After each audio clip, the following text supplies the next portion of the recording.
Delta Airlines crashed the Wednesday or the Tuesday, and my meeting was starting on the Thursday. Uh-oh. So Yeah. we had people stuck on the airport. We had people who couldn't get there. We had attendees who got there after the CE was over. We had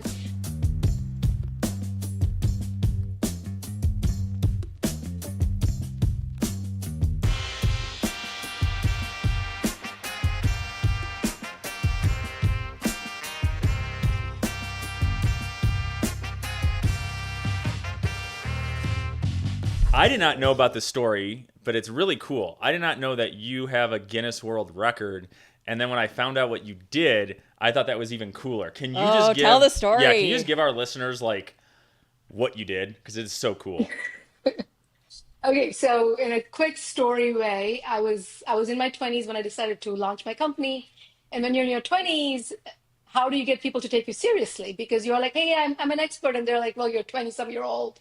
Are you really an expert? So I'm like, I got to do Yeah. something that's going to be noticed, right? And if I can't do it as a marketing expert, then why I shouldn't be doing marketing. So I got this idea. I've always been obsessed with breaking world records because I'm like, there's somebody who has a world record for breaking the most amount of world records. And I'm like, my hero, right? So I remember like going to my team and I'm like, listen, so we are going to launch the company, but I don't want to do like a regular, let's go to a bar. Nothing wrong with that. It just wasn't my thing.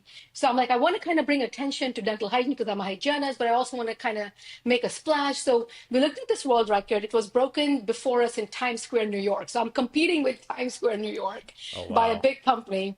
And I'm like, okay, so we are going to need, 2,000 people together to break this record.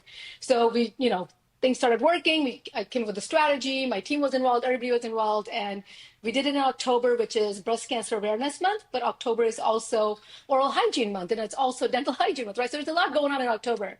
So we got together and I'm like, how do we get 2,000 people? High schools have kids have parents. So we actually reached out to the local. We were in suburbia of New Jersey, by the way. So like I'm in Old Bridge, New Jersey, trying to compete with a world record that was broken in Times Square, New York before us. But no, we went to them and we were like, y'all want to break a world record? And they were like, oh, okay, how Oh much are yeah, we that's gonna probably an begin? easy sell to a bunch of schools and Yeah. high school kids. So Yeah, yeah. we talked to the school admin team and everybody, and it was one of their football games, and we got over 2,000 people together. Like we got the mayor, we got the news, we got everything together. We everything that we collected went to Susan G. Komen Research for breast cancer. We started doing videos around town with for breast cancer and dental hygiene and all of this stuff. Well, everything turned into a huge deal. And are you ready for this? This was a world record that we broke. At halftime, everybody swish mouthwash at the same time. Oh wow. So the Wow. That's entire awesome. event was called Swish Away Breast Cancer, but the Oh yeah, world that's an awesome record name. Yeah. was broken for the most amount of people swishing mouthwash at the same time. And I have How the many people? certificate on my desk Yeah. That's How right many here. people? amazing. How many people It was said it? 1530. It was 1530. I'm looking at the Guinness World Record certificate that's on my desk. Yeah. 1530 people that actually switched the mouthwash at the same time. And when you break a world record, Guinness, it's like this big, it's huge. They send you this huge record, like, oh, you broke a Guinness World Record. And then it actually says you are officially amazing. Oh, that's awesome. Oh, Okay, so I wow. have a follow up then on that. Did you have to contact Guinness before, and did they have to have a representative there to like verify it? Like, We how did had to that do a piece lot of work? different things. Yeah, there was a whole system that we followed. We had to put an application in that we are going to be doing this. So they had a whole thing going on with what it requires, how it works, who's going to come check it out, make sure and I mean, it was a whole thing. But we got the whole town involved. We had the mayor there. We got, like, everybody was there. Like, everybody was in pink. The cheerleaders were in pink. The football guys were and they won the game, which was the best Oh, part Oh, because they that's cool. hadn't great. won a game against this other team for a while. So they're like, this is all happening. It was awesome. If you just Google Swisher breast cancer, you will see Yeah. some stuff. Yeah. Oh, that's Okay, so awesome. then if someone beats your record, like you beat the Oh, they guys at did Times Square, already. Oh, do they take it away from you? Do you get your plaque removed? Do they no, come to so your my house plaque now? is still on my desk. Like literally, it's like right here. It's still Yeah. here. So no, I will not return that. God You're like asked me to that was return a it. gift. Yeah. I'm like, no, but it's been broken multiple times after us. Like I think the Okay. last one was like in Asia somewhere, like in Japan or something like that. So That's I so haven't kept cool. track with it, but that's what actually got me in front of people and got published in Dentistry IQ, and then the next thing was Huffington Post. So it was a splash moment, and I wanted to show that, hey, I kind of know what I'm doing. So let's see if we can make it happen. That's really cool. I think we've always appreciated people who just do things like differently, right? And don't just take like the same route as everyone else. So I think that's really cool. So your CE course that you've been doing, it's year 5, right? Next year will be the 5th year. Yeah. All right, nice.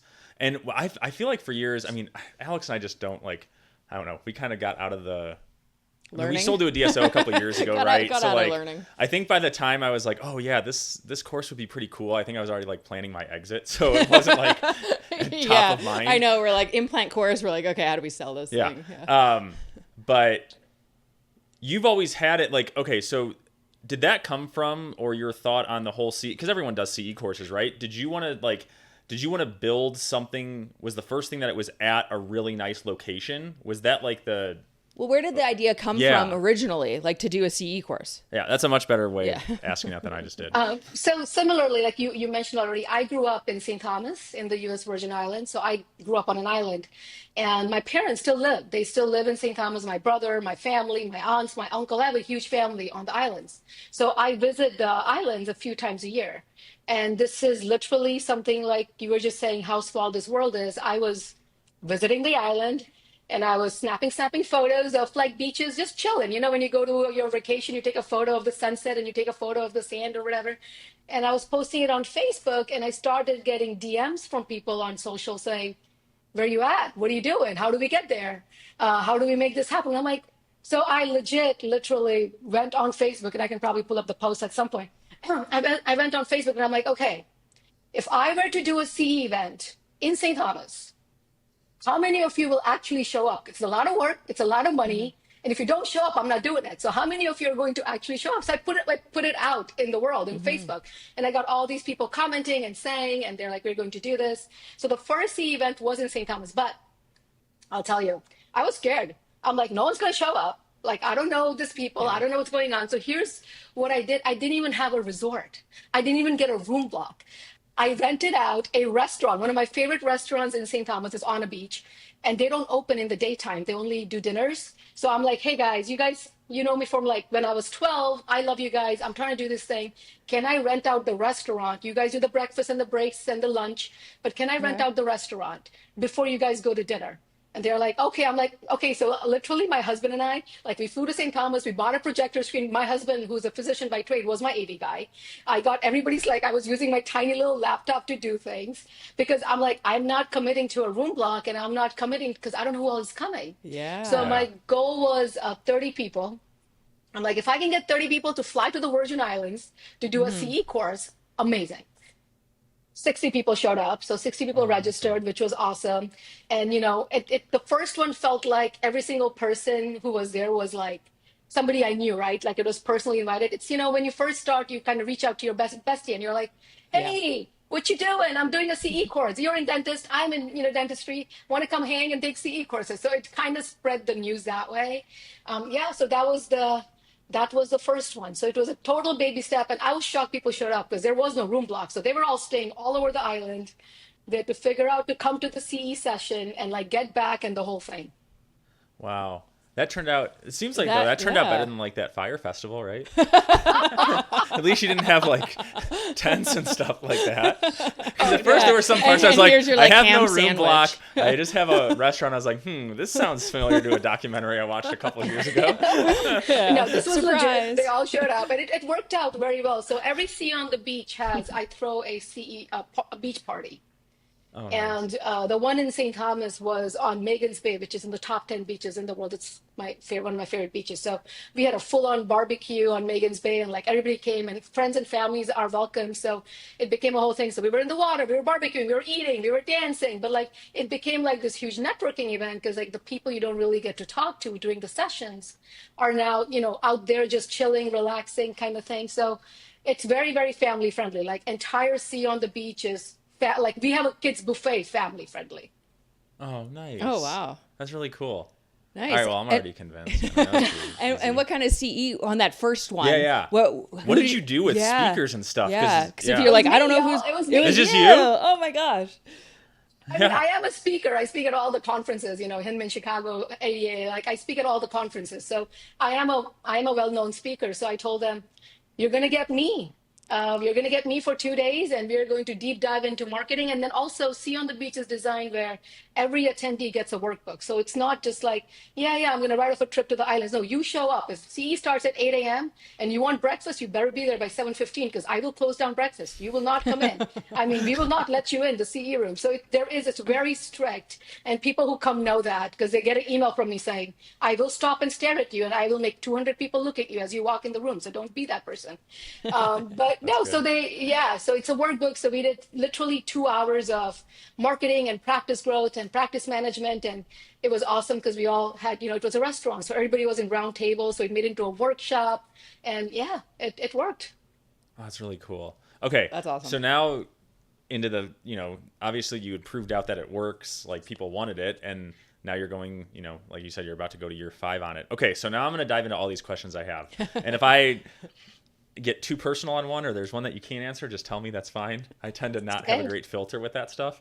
But okay. So this is the first question I had always wondered, right? With CE courses, let's just say this year's event that you just did, like when you have to do room blocks and all that stuff, I mean, are you like, how much are you having to front? Like, do you have to front up a ton of money? And like, what happens if people don't come? Like, are you still like responsible for those rooms? Yeah. So the room block it's a very tough. In fact, in the last year, over $20 billion were spent on room attrition.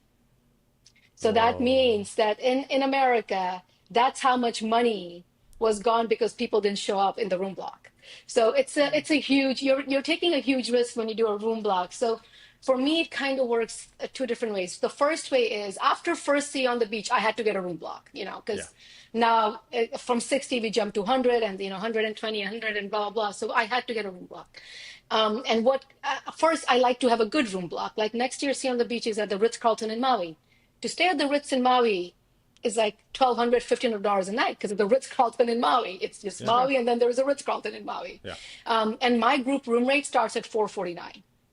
So, I know. I negotiated. I know. I was just gonna say. Yeah. I was So like, how did what? because I always wondered that too. So like if Wow. if the Ritz is like, hey, I would assume they're usually probably pretty booked. They Or are. are they popular. not that Oh, they booked are. and they're able like, so then how do you come in and say, I need 100 rooms or whatever it is, Yeah. right? Like, and I want more than half off. I mean, are they like, how does that work? Well, they don't like you at first. Okay. All right. I mean, So Eric's and out. that's an honest reaction. Like the next year's, it's also the same weekend as the Food and Wine Festival. So the Ritz is like, we got thousands of people coming, But here's the thing, right? In my world, this is how I explain it to them. So every Sea on the Beach, I don't just get the room block for the 3 days that the meeting is. My room block is for 7 days to 10 days. So like I'm going in them and I'm saying, I get it. I understand you. I am with you. But what I'm telling you is that how many people are flying in on a Monday or a Tuesday and then staying the week? You get people on a weekend, right? Like how many of you are getting a lot? And unfortunately, my meeting is in the summer. So their response is, it's summertime. We got people all the time, right? Because Sea on the Beach is in the summertime. But it comes down to negotiating in a way that makes sense for them because they have to make money. So in order for me to get a lower room block, I spend a lot more money on the food and beverage. Okay. Okay. So this is where I get completely financially in a pickle is like, I'm here contracting a huge room block. So I'm telling them I want X amount of rooms for X amount of nights, right? And they give you per night. So now they're like, okay. And even though attendees pay for their rooms, if they cancel their room or if I don't fill the room block, like 80% you have to fill, you are responsible for those rooms because they held those rooms for you. So Okay. it's a huge amount of money. So at one point I am getting stuck at that. And the second point is now I have increased my food and beverage. So now I am also spending food and beverage. And if nobody shows up or if the meeting doesn't get sold out or if people don't register, I'm now stuck with a very, very big 6-figure bill that has to be paid. So does that though, is that where like getting sponsors come in, right? Like, is that where that kind of helps with that is, this is my assumption based on going to other cities when they're like, hey, it's lunch provided by X, Y, and Z company, right? And so is that kind of how then you do it, which I think is very good for the attendee then, because they're getting the advantage of CE, a lower room rate, and you're almost able to pass that cost that they would have had to spend more on a hotel room to a sponsor who's, their advantage, I guess, is they're going to be in front of 150, 200 people's eyes who are in a very close-knit community. So is that how that piece works then? Is you're trying to... So usually, that's why meetings have sponsors, so that they help offset that cost. But because I like to make trouble for myself, I also put a limit on the sponsor. So I've had CE, like the first CE had 6 sponsors only. The second CE only had 4 sponsors. Like I am a person who I draw a line. If I'm like, I don't want more than 10, I don't want more than 10. So we just finished one and I had 11, I had 10, and I added one company because I met them and I love them. So I am very specific on how many I invite. But there is a reason for that. Number one reason for that is this is marketed as a sea on the beach, right? So this is not, I don't want you to be at the pool at the Ritz-Carlton and there's 4 sponsors trying to sell to you. I don't want that to happen. And I also don't want to bring in sponsors that I know are not a right fit. So I want to make sure that the people who are invited are vetted, are good.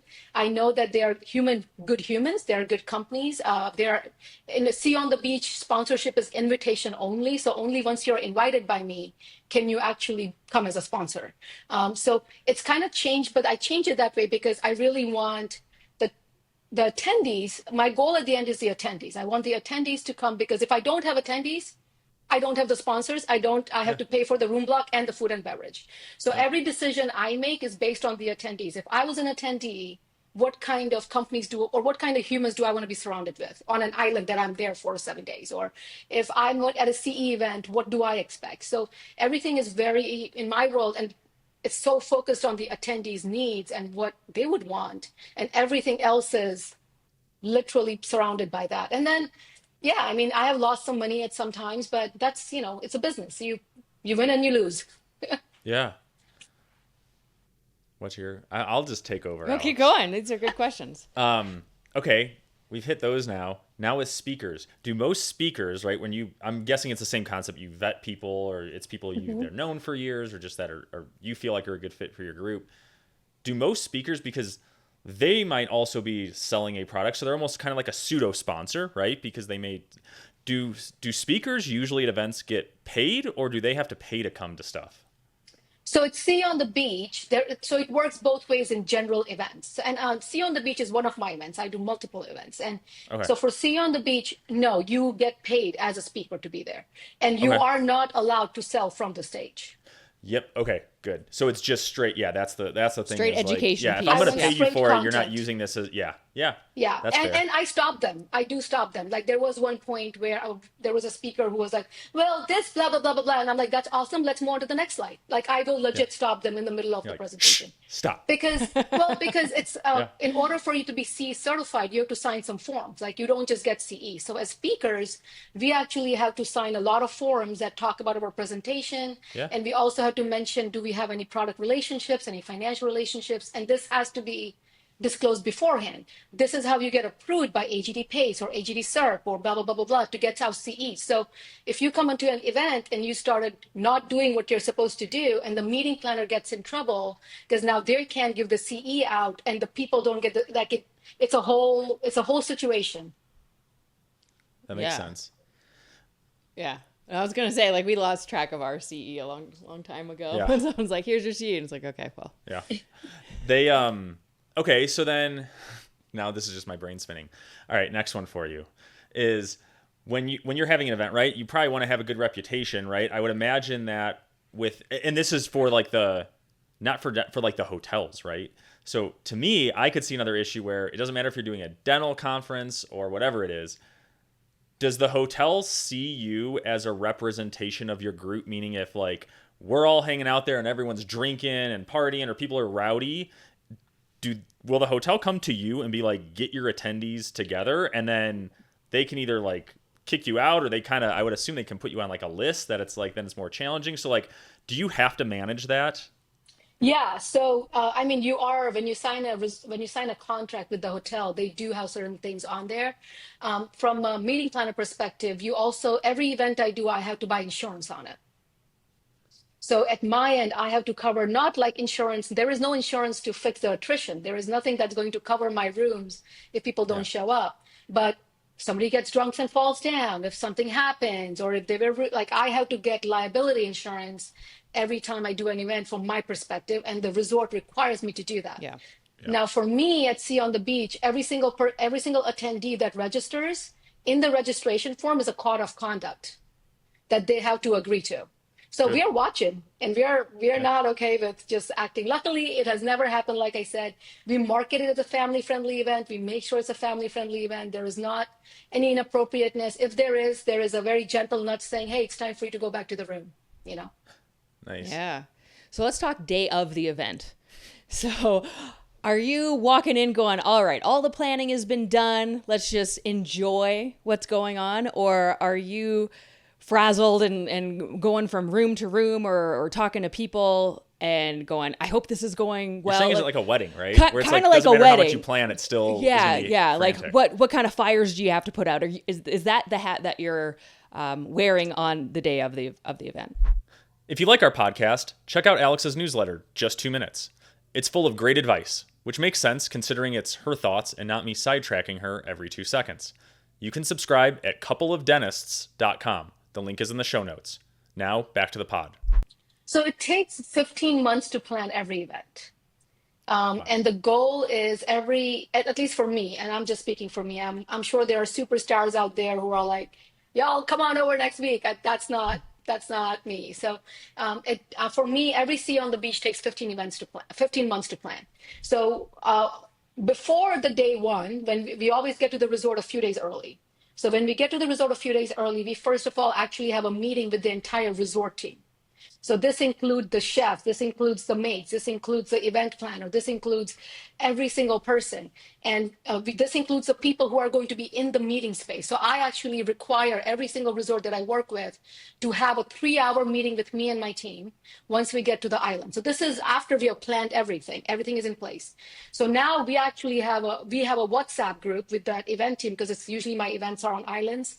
And we literally know, oh, the breakfast should be out at 7 a.m. It's 7:10. Who do we go to? Who's the main person? Where's the chef? So it's in my world, I like to be I'm an organized human. I like to be extremely organized. Like if you tell me to show up at 2:30, I will show up at 2:15. That's just who I am as a human. So my entire team is trained to do that too. We show up early, we get there early. There are no fires because there should be no fires. If there is a fire, you make a joke. Like that's a policy. You joke around it, you make a humorous thing around it, and you move on. So the biggest issue is not the hotel or anything because we are all prepared. The biggest where I lose sleep are two things. Number one, rain. Yeah. Rain, rain, rain. So you can't control the weather, right? And even though you are inside for a CE meeting, I actually have like welcome receptions happening. I have a huge beach party, which is the biggest cost for me because it's a 3-hour celebrations with aerialists and DJs and face painters and private islands. And I go all out. Cool. So like, what if it gets rained on your private island and you can't get to the private island and now you have to pay the hotel 5 figures, 6 figures at this point, right? So it turns into a thing. So where I lose sleep is things I can't control, the rain. I cannot control the rain. I lose sleep on AV. So because the Oh, AV yeah. is very important, we got to make sure that everybody is on time. So there's always a monitor there, confidence monitor. So the speakers are going to start. But what if the power goes out? Because again, we're on an island. What if the power goes out? What if there's a power outage? Or what if the AV guy, unfortunately, something happens to the AV team? What if they can't get there on time? Do we have a backup for AV? Like, does the hotel know how to work the AV? What if the projector screen breaks? What if the projector gets on? So those things that I lose sleep over that I walk into on day one are like, I cannot control these things. So how do we make this happen, right? So that's where I lose sleep. Because by then the attendee should be registered, should be sold out. The speaker should have everything should have been done. Just the things you can't control are the ones that make you go crazy because you can't do anything about it. Yeah. Yeah. Shoot. Yeah, that part would be stressful. That would be super stressful. Yeah, for sure. So walk me through kind of the 15 months how where does it begin? Do you pick a location? Do you pick speakers? Like, is it repeat speakers? Where does kind of like when you're starting for the next one, where do you start? So usually, so 3 months before the next meeting, I have to pick a location. So the 3 months before, like I just had the meeting in June. So next 2026 was already planned out by March. But the reason was I need to have a location. I need to have a website ready. I need to have the registration page ready. I need to make sure that I have a room block ready. Like I have to do all the preparation because I announced the year after at the meeting. So because that is the highest enrollment I have is at the meeting for next year. Oh So yeah, that it makes sense. Yeah. So So, quick yeah. question on that too. Do you in mind like have I want this hotel and this island, or do you pick like I'm good with these 3 or 4 locations with these 3 or 4 hotels? And does it work almost like if you were like negotiating like dental supplies, right? Where you're like, the Ritz is giving me this, you're giving me this. Like, do you negotiate between all? I negotiate, but I like to have the hotel I want, but I throw them the contract from the other hotel to make them give me Yeah. what I want. Yeah. So I Yeah, always smart. talk to 3 to 4 hotels, but I like to pick locations I know. So if I haven't done a trip to seen them yet, I don't pick them because I really don't know the layout. Because they can sell you anything online or on the phone, right? Like, Sure. and again, this is an island. Like, does the airport suck once you land? Can you not get in? Do they have taxis? I mean, most islands do not have Ubers or Lyfts. Yeah. So how do people travel? Like once you get there, is it a huge resort? Is it a small resort? How big is a meeting room? Is there a sponsor hallway that I can put this? Like, so there is so much that you need to know by yourself. Like you have to actually see it. So I Yeah. always try to pick the resort that I have visited, but I absolutely play them against each other. Yeah. Yeah. Wow. All right. Sorry. Go ahead. That was just. No, not okay. Yeah. So we were talking about kind of the planning. So that's like kind of the first phase is picking a location. You're doing that kind of 3 months Yeah. before the next Getting one your Yeah, starts. so attendees, the registration page, the website, everything has to be ready because it launches during the meeting. So as soon as that meeting is done, we go directly into the marketing phase. So I know when if I do an early bird, when that early bird needs to end, I know which financial goal I need to reach so that I can justify all the spending with the room blocks and the food and everything else. So it depends on where, like for example, like for Sea on the Beach in Maui next year, there are already 130 registrations plus coming in. So there is no early bird anymore because I don't need to do that anymore, right? So you just Yeah. have to pay the fee. Now, last year when I did it in Aruba, we didn't sell out till March. When I did it this year was Cayman Islands. Last year, 2024 was Aruba. For Aruba, I didn't sell out till March. So for Aruba, the early bird did last till October, November. So first thing is, okay, so let's go into marketing. The second thing is actually communicating with the attendees, how easy it is for us to do that. Then we get into the fact we have to actually, so the speakers are all scouted because luckily I'm a speaker. I get to go to all the meetings and all these people are my friends. So I can scout them. But this is when we start putting all the speakers up. So like next year's speakers just went up last week. So this is okay. Do we have all the speaker information? Because all the speakers have to sign contracts with us. They have to give us their topics. I have to negotiate with them. I have to tell them their time limit, what they're doing, what they're allowed, what they're not allowed, if they're getting sponsors, who the companies are they the right sponsors? So we get into speakers. Then we get into the sponsors. So once I have some sort of a number, so usually, and again, sponsorship goes pretty quickly with Sea on the Beach because they've experienced it, so they know what to expect. Because remember, we all want sponsors to pay our bills, but sponsors tell me how many people are coming, Minal. Like, am I going to pay you X amount of money and then you're going to put me in front of 10 people? Like, that's not going to work because I got to fly to an island. I got to stay at a bougie resort. Like, that's a lot of money for me. So this is when I start talking to them and saying, okay, guys, so in the last month, we have got X amount of registrations and we are 11 months out. So here is what is expected. Here's what I need to do for you. And then you kind of, so then you have to get the sponsors in place. The sponsors also have agreements. They also have asks. They also have, how are we going to plan it? So there's a lot of different moving parts that are happening at the same time with the speakers and the sponsors and the attendees once you announce the meeting. So do you Wow. keep do you try to refresh the speakers every year, or do you Yes. leave that up to the attendees to Nope. decide like, okay. Nope. There's only two speakers, me clearly, because it's my meeting. But Another speaker is Tom Viola. I don't know if you guys have ever heard Tom Viola. He is a pharmacist. He's a pharmacology guy. I know it's like pharmacy topic. What? The some, no, the dude is like, he's hilarious. He's a comedian. He's usually the guy you go to like the Hinman or the Midwinter and there's a huge line out. That's his room. He's hilarious. He just happened to be my pharmacology professor. Oh, So wow. Nice. so so I'm just very, very lucky to have him. And like, he is a favorite every year. So Tom Viola has a pass on, he's always invited to All See on the Beach because he brings in the most relevant topics. It actually covers like opioids, things which are necessary for our licensure. Yeah. He covers it and he's hilarious and he's great and he's super nice guy. So Tom's the only one, really. I don't tend to, if I do bring speakers back, it's in a different category. Or like if they spoke for 50 minutes, then maybe I'll give them like 5 minutes or 10 minutes, but it's different every year.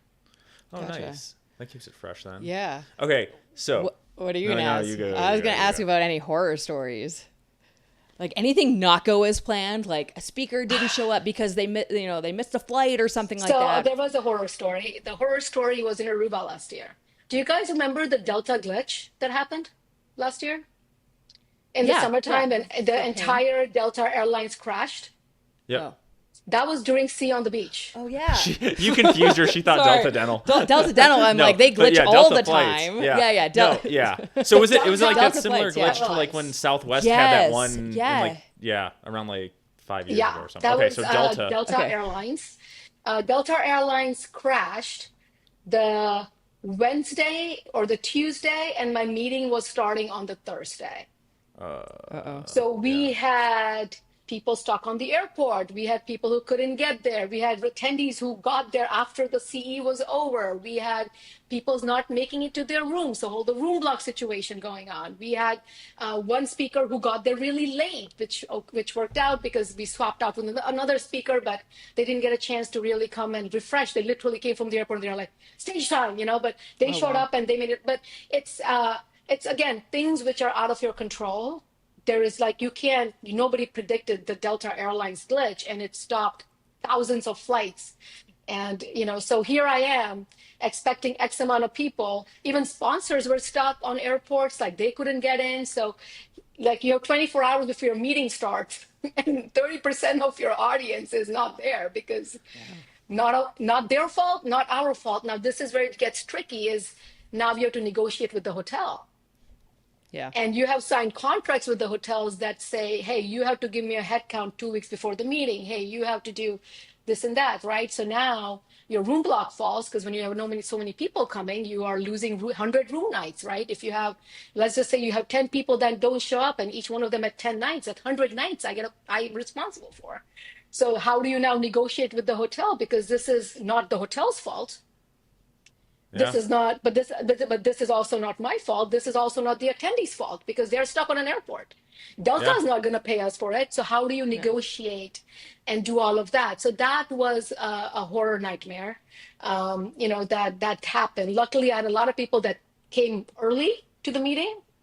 So now I actually legitimately require the hotel to give me before nights and I market it to the attendees saying, oh, I know the event doesn't start till Thursday, but show up on Monday or Tuesday because the room block starts on Monday or Tuesday.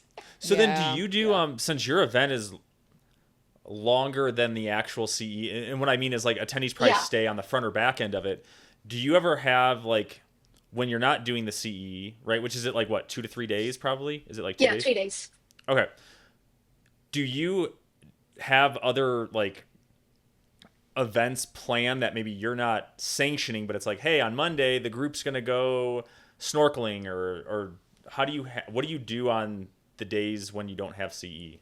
So we actually create a Facebook group for Okay. all the Yeah. attendees together. And and we actually I actually come up with deals with a lot of excursions. Like hey, so when I go to do the site visit, I actually go to all the local places. I actually see the excursions. I actually come up with deals for them and everything. So like, for example, like the Ritz-Carlton in Maui is located on the Kapalua golf course, which is the top 20 PGA.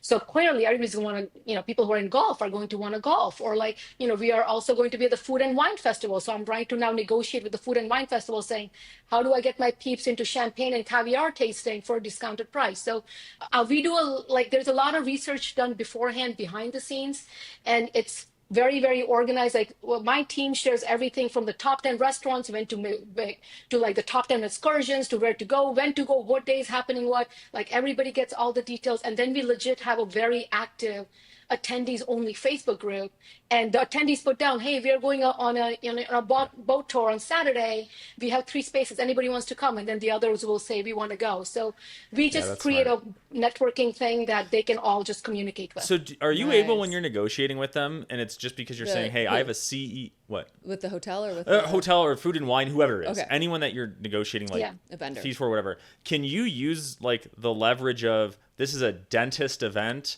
right? And there's dentists there. Like, does it matter if you know, my point is, like, if you're saying, I get hey, the point. So I'm gonna be the mean one to that point. I'll be blunt. I don't say dentists. I just say doctors. Okay, yeah, but does that Because have leverage Yeah. to these people? Okay, yeah, Yeah. I wondered. Yeah. Yeah. But that's also one of the ways I leverage it, right? So Yeah. I always say it's just doctors. It's a continuing education event. They're here with their family, so they're going to be spending money. It's not just the one doctor coming by themselves. They have their families, their kids, and we have had smart. we had attendees do everything from like family reunions to 70th birthday celebration to vow renewal. We had a dentist who did a vow renewal last year, brought like their whole family to Aruba, and did a whole like legit vow renewal on the beach, and we celebrate that. So we actually send out an email and say, are you celebrating something? And we will have doctors saying, oh, my dad's turning 70. Bring your dad. Like during the beach party, we get a big cake out, we celebrate them, like with graduations, birthdays. Like next year, an attendee coming said their kid is graduating college. This is almost like a college party, so we'll do something fun for him. So we make it into something that is not just a CE event. It's a great CE event, but I also want to make it into a memory for you. So you remember and you're like, yeah, this is what we did. This is what happened. So was it ever a challenge too? So a lot of, like what you're describing, I feel like a lot of dentists or doctors are like, well, cool, I'll go to a CE event, right, somewhere nice, and then I'll just make it a vacation. I know you said you have your pretty strict code of conduct. Do you still find, though, at your course, because if I was, you and I don't know anything about this, one of my concerns would be like everyone's just going to come here for vacation, use it as the tax write-off, and, half the people are going to be there and the other half are just going to be on the beach. No. We have a less than 2% no-show rate. We all know Eric wants more friends. If you're enjoying this episode, share the podcast and then tell them to DM Eric so he can hit his quota of 1 new friend per day. Now back to the episode. Oh, wow. Like, you mean at the CE course? Like at the CE course. Yeah. At the actual legit CE course, we have a less than 2% no-show rate. Now, the CE is not cheap. You're paying $11.97 for your registration to come to CE on the beach, just to attend the CE. So you're paying $1,200 a seat just to attend the CE. So if you're somebody who wants to throw $1,200 away and get no CE, because guess what? If you don't show up, you get no CE. Yeah. So how are you writing this off? Because you can email us and we will say, we don't have you here. You didn't show up. You're not getting a CE. And we also track when you're leaving. I actually have team members outside the door. And this is something I also send out to all the attendees beforehand. This is why you're coming before and after when it's the CE. And the CE ends at 1 p.m. It's 8 a.m. to 1 p.m. I need you to be focused for 5 hours in the room. 1:30 p.m. you're with and usually I do it where we start on time, we end on time. I tell them, let's go. We end on time. So usually we end around like 12:45. So they're back with their families and friends by 1 p.m., right? So it's designed so that it doesn't happen. And number two, I do a complete side eye. Like I will watch them. I will shoot an email. Your people on the outside have their camera ready to take a quick picture. When you register, you have to put down your phone number. I will text you at 8:07 and say, why are you not here? Hi, this is Minal Sampat. I'm the founder of See You on the Beach. We don't know who you are. There are 200 people here, but we noticed that you haven't showed up to the sea event. Are you okay? Is Yeah. there something we can Yeah. help you with? Are you okay? Just what we do with our patients that no show. Mrs. Smith, you are not here today. Just want to make sure, are you okay? Did something happen? I do Yeah. the same thing. And then I joke with the dentist that comes in. I'm like, you do this to your patients, right? I got to do it to you. Like I Yeah. said, if there is a Yeah. situation, like my mission statement is find humor in it and they get it. So, but no, it's a less than 2% no show rate. They all show up.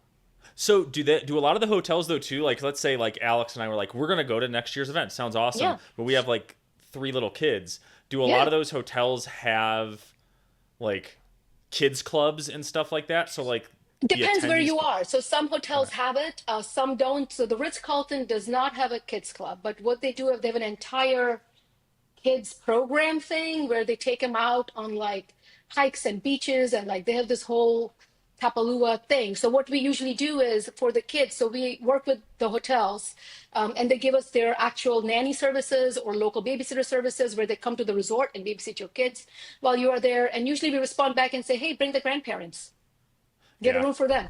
That's what we yeah. Yeah. I mean that's what we usually end up having to do, right? Is bring grandparents. But Yeah, yeah, that bring makes sense. grandparents or hire a nanny or a babysitter. That is somebody that the hotel will actually say, or you put them in one of the programs Yeah. that they usually have for the kiddos, which is almost like a summer camp. But every day they will take them out and make them do things and whatever it is. Because we've stayed, so we've been to Maui once, like Hmm. years ago, but we were in like Wailea on like the south end. So where's the Hmm. Ritz at? Is it It's in what? Kapalua, So that's up north, right? Isn't that on like what the west side of it? And like, I believe so. yeah, Yeah, it's the Kapalua. Yeah, it is. So the interesting part was when the fires happened, yeah. it didn't touch Kapalua. So Lahaina and everything was affected, but Kapalua was not touched because it is Oh, is that further where we up. went to that one Up, dinner? up, yeah. Yeah, there was some. Isn't there also some like famous? Well, there's probably a Yeah, ton of fish houses the there, but there. mermaids. No, no, no. The mermaids. Something with an M. Yeah, Yeah, Merchant or mer. I know what you're Yeah, talking about. something. yeah. Yeah, and Okay, that so it's up that around there. that Yeah. because my team told me that we have to email them because they require 6 months ahead of Oh, geez. reservations. Are you guys gonna try Wow. to do anything like? Because we went to that like road to Hana that was on the whole other side. Yeah, That was a crazy drive. That was. it's Yeah, I've it was a never. insane. little I nuts. mean, that was scary to drive because Yeah. those roads are freaking like narrow, and you change like six different like ecosystems in like 2 miles. Yeah, Like that it's is it's true. nuts. It's pretty cool. It's like it's one of the coolest things. Like when we did the bamboo forest and stuff like that, it was so cool. But yeah, that was. I remember too when you rent cars. They I think say on there you cannot take it Yeah. through there Yeah, because they get damaged. Yeah. Yeah. Yeah, it's- it's a road to Hana is insane. But it's yeah beautiful, right? So what we would usually do is we'll figure out some tour companies that do that, and then we will make them give us a discount, and then we yeah will put that into the CE group and say, hey, here are the tour companies, and then they are doctors and teams automatically they'll be like, oh, this is great. I'm gonna go on Saturday, but it's only 4 of us. We need 6 more. Who wants to join us? And then they'll just start talking in the Facebook groups because we open the Facebook group 3 or 4 months before the meeting. So they have a lot of time to plan. Yeah. Cool. Has there been like a standout location that you've been to over the past, 5 years that have been like, oh yeah, I want to go back there. That everyone had such a good experience. I mean, maybe not Aruba with the Delta thing, but Yeah, maybe. well, maybe not. there were other fun Maybe it was parts. fun. Maybe there are other good parts. I mean, it's maybe because I'm an island girl, like for me, I feel that every island has its own magic to it. Okay, yeah, Like I mean, if somebody were like Minal, and people ask me this, like, what is one of your favorite islands in the world? Because you grew up on an island and you go to islands. I mean, St. John in the U.S. Virgin Islands has my heart. Like St. John is beautiful. It has Trunk Bay, which is a third best beach in the world. Like it was actually named the best beach last year. It's just absolutely gorgeous. The issue with a lot of these beautiful islands that are this amazing is because they do not have resorts. They do not yeah, have infrastructure. That's why they're so beautiful because you do have to go live in a VRBO. You do have to go, bike up your way on a hill to get to a beach, right? That's why they're so gorgeous. So I think that a lot of the places that I choose because they're beautiful, they're gorgeous, but they do have some kind of infrastructure to host a meeting. yeah. I wish I wish there was a way for me to make people fly to an island and then take a boat to another island and then go to a VRBO to go there and then come to the CE. I haven't had the guts to do that yet, but maybe in a few years I'll be like, okay, this is magic. Like this Oh, island is remember pure magic. we were watching that? Was it some show? It was some show. Maybe it was on Netflix or something. But they have some of those small islands that are super remote, and you just rent like cabins, right? And so like Yeah. you could have 200 people on them, and it's just 200 people, and like they're a like private cottages, right? Like Yeah. they're like Yeah. legit private islands. And but you're right, like that's the whole point is there's like literally zero infrastructure there. So So there is nothing. So, but again, people have to agree to fly to a neighboring island, then take a boat, then come yeah, to an Yeah. island, and then not complain if the power goes out, or why is there not a three, four options of for a restaurant? It's like, no, they go to the ocean, they fish, and they come and cook what they caught. Or yeah, there is so that's a certain kind of that's not meant for like a CE Yeah, that's like conference, camping. you know. yeah. Nothing can be. Yeah. So, is there a location? Every location that I think, like in my heart, because I guess you could just, because I'm in, growing up on an island didn't help me because everywhere I go, I compare it. I'm like, Yeah. like my husband would take me, like my husband took me to like Amelia Island in Florida, and he's like, hey, you want to move here? And I'm like, no. Nothing against Amelia Island or anything, but I'm like, this is not the British Virgin Islands. Like, there is no ocean that is clear. Like, I'm not. So I have this weird thing. But yeah, all the islands I feel have been very magical. We just did one in Cayman Islands that was beautiful.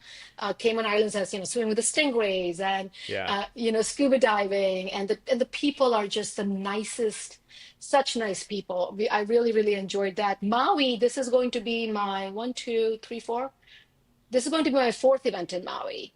It seems like that's the only one I keep going back to, but I think because Maui is so diverse, you could go to one part of it. We have volcanoes, we have beaches, right? We have Lahaina. We could do bougie or we could not do bougie. Like, you want to feel earthy and do fun stuff, you could do that. You want to be at the Ritz-Carlton in a bougie swimsuit, you could do that. Like, there are so many options there that it matches everyone. You could go to a fine dining restaurant, or you could go to a taco truck in the middle of the beach and be okay. So I think it just depends on what you're looking for, really. Like, in my world, I just Joe's Van Dyke on the British Virgin Islands, get a painkiller drink and chill for 4 hours. It's like a day in my life that I would be every day. I would do that if I could. And now you live in my home state of Indiana, right? It couldn't be. Although in Indiana, there's a lot of cool towns. Like there's Kokomo, there's Brazil, Indiana, Peru, Indiana. There's a lot of. I think we just have tried to hide the fact that it's Indiana, so we take these like nice fancy names or tropical names. Indiana And just has put been a Indiana very next to it. pleasant surprise. Very pleasant surprise. I will say that again, very very nice people, like super nice humans here. The restaurant scene is amazing. There's concerts happening. Like, there's farmers market. There's parks. There's water. If you want to find water, there's water right here, right? So it's been very surprising. Indiana has been a very pleasant surprise. Nice. Well, yeah, you've been. Yeah, I mean, you like we were saying earlier, you'll get to experience a winter there pretty soon. So that'll be fun. It's not that bad. It's not like being out east. I don't think it's not like. No, it's just super gray. Yeah, I think that's the worst part of it, Yeah. but it's not really that bad. I used to be in Washington State, so this is Yeah. better. Oh, yeah, the kinda gray similar, is yeah. pretty good. Yeah, Yeah. that's Nice. fun. Well, Yeah, thanks for walking us through the behind the scenes of a CE event. That's there's a lot of work involved. It's like a wedding every year. So but from hearing you talk about it, it seems like you really enjoy Yeah, it, right? Like yeah. when you were talking about like, oh, I go on my site visit and do that, I was like, I'm so freaking jealous of you. Oh, I you know. like, If your you need work a- is getting if to you go need to an like, assistant, oh, Eric I have would to love go. to I do have to that. go to Maui and I have to check these excursions and like. And then like the worst thing is you have to talk to people to like negotiate lower fees, right? But like you get to do all this stuff. It's like, oh, That's yeah, super fun. man. Oh no, there is Living life. definitely a lot of pros to it, and I mean, how lucky am I that I get to do it, right? And like, how amazing that people actually pay to show up. It is a wedding, but it's a wedding people pay to show up to. So That's it's true, like, yeah. so that's the part where it always blows me away that it's like, no, these humans not only just want to come, they believe in it, they show up, they're there, they're communicating, they share about it. That's how you found out about it. So that's I'm just, like I said, I'm thankful every day, and it's fun work. I know there is the hardest part is taking the financial risk every year that you have to take to do it. Luckily we haven't had an issue, but I'm excited. I think I Yeah, think it's something awesome. yeah, it Yeah. seems like just from talking to you, the one trait that I'm gonna guess that you have is that you're just seem like more of a doer, right? Like when we first talked about the Guinness thing, you were just like, I'm just going to do this. Like I think a lot of people have ideas and are like, oh, this would be fun to do, but it seems like you actually just also execute on it. And I think that's such an underrated skill that people have is like, I know me, I'll get stuck with like 1,000 ideas, but then you don't end up doing anything. So it seems like that's a pretty cool like superpower you got is that like you have an idea and you're like, okay, we're going to do it. Oh, thank you. Yeah, no, I do. My team always yells at me because I want the idea done yesterday. So like in the last 5 years, I pretty much open up a new business every year. So Yeah. they are, they will send me emails. They're like, nothing next year. Please stop. Just don't, don't. But yeah, it's just I like it. Like I said, I am very grateful, and I feel that because I think it's very, let me put it this way, it's easy for me to sometimes take risk and do it because I do understand that there is a support system, right? I do understand that I can take this big financial risk beforehand before a meeting because the other meeting went so well. So maybe this, you know what I mean? So there's a support system, there's experience built on it. And like I said, the first year, I rented out a restaurant and I said, I'll pay for breakfast, y'all. I'm going to buy Yeah. breakfast for 50, 60 people and we'll just see what happens. I didn't even get a room block. I didn't have Yeah. an AV person. My husband was an AV person. We bought a screen and I remember like air drying the screen because it got all crumpled getting shipped there and it looked like a little, cloth all crumpled up. So we were trying to do that. And we had like a little Mac computer and wires everywhere. And now there is an AV team that flies in to do this. So I think you have to, one, start small and understand what you are good at and what you are not good at and be okay with what you are not good at and delegate that or find people. There are things that I am horrible at that I won't do. My team handles it. And there are things that I'm really good at, like negotiation, putting these together, I'm having a timeline, being on top of it. I directly communicate with the attendees so they cannot go to my team and be like, what if I just show up at 11 a.m. for the two Yeah. hours and get 2 hours of CE? And it's like, no, that's when you get a text from me saying, no, sir, that is not going to happen. So there are things that I can do in and out. So it just helps when it's much easier to do things when there's a support system and you try something small that you could handle and then tweak it as you move along. Totally. That's Nice. awesome. Well, yeah. Well, thanks for coming on. We appreciate it. And next time we're in Indiana, we'll have to meet up. Yes, that'd be awesome. Thank you for having me. Thank you for talking about a topic I never get to chat about. Nice. Absolutely. Cool. All right. Well, bye.